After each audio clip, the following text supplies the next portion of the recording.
वेधसे रघुनाथाय नाथाय सीतायाः पतये नमः। कुजन्तं राम रामेति मधुरं मधुराक्षरम् आरुह्य कविताशाखां वन्दे वाल्मीकिकोकिलम्।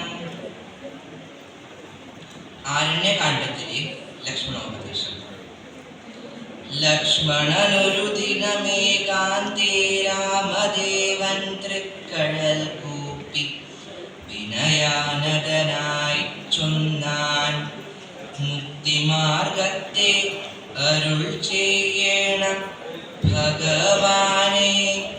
ഭക്തനാം അടിയനോടജ്ഞാനം നീങ്ങും വണ്ണം ജ്ഞാനവിജ്ഞാന ഭക്തി വൈരാഗ്യ ചിഹ്നമെല്ലാം മാനസാനന്ദം വരുമാരരുൾ ചെയ്തിടണം.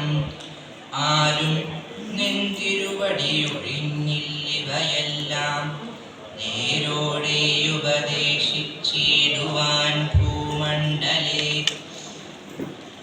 ശ്രീരാമനതു കേട്ടു ലക്ഷ്മണൻ തന്നോടപ്പോൾ ആരൂഢാനന്ദമരുൾ ചെയ്തിതു വഴി പോലെ. കേട്ടാലുമെങ്കിലതിഗുഹ്യമാമുപദേശം കേട്ടോളം തീർന്നുകൂടും വികൽപ്പഭ്രമമെല്ലാം. മുമ്പിനാൽ മായാസ്വരൂപത്തെ ഞാൻ ചൊല്ലിയിടുവനമ്പോടു പിന്നെ ജ്ഞാനസാധനം ചൊല്ലാമല്ലോ.